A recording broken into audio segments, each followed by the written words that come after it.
Hi, hello, வணக்கம் நண்பா. ஒரு நல்ல விஷயம். இதை எல்லோரும் நம்ப மாட்டார்கள்.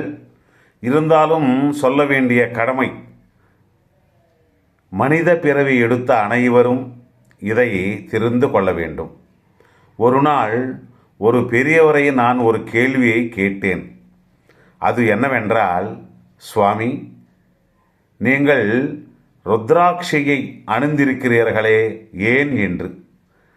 அதற்கவர், தம்பி, எந்த நேரத்திலும் எந்த வயதிலும் நம்ம உடல் நமது இல்லாமல் போகலாம். அதாவது நாம் இந்த உயிரை பிரிவோம், நமக்கு தெரியாது.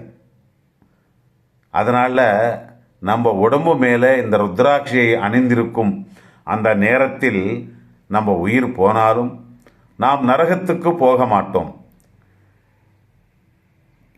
யம கிங்கரர்கள் நமக்கு தென்படவே மாட்டார்கள். அதாவது உத்தம உலோகத்துக்குத்தான் போவோம்.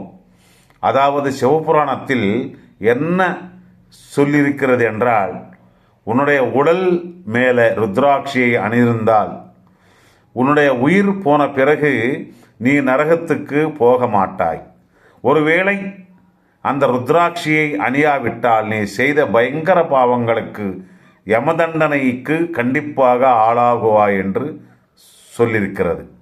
அதனால் நீ சர்வ கால சர்வ நேரங்களிலும் அட்லீஸ்ட் ஒரு ருத்ராட்சியையாவது அணிவது மிகவும் நல்லது. ஆகவே நீ இறந்த பிறகு யமனுடைய பீடை உனக்கு இருக்காது என்று நந்தீஸ்வரர் சொல்கிறார். ருத்ராட்சியை அணிந்தவன் அந்த பரமசிவன் அருளை பெறுவான் என்றும் சொன்னார் என்று அந்த பெரியவர் சொன்னார் நண்பா.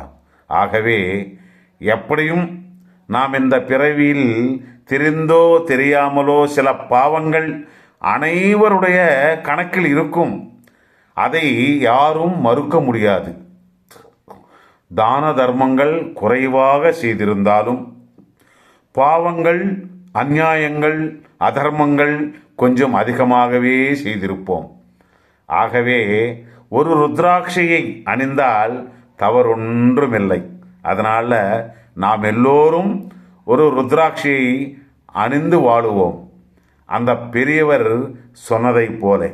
நன்றி, நன்றி, வணக்கம். மீண்டும் நாளை சந்திப்போம் மற்றொரு நல்ல விஷயத்துடன். தேங்க்யூ.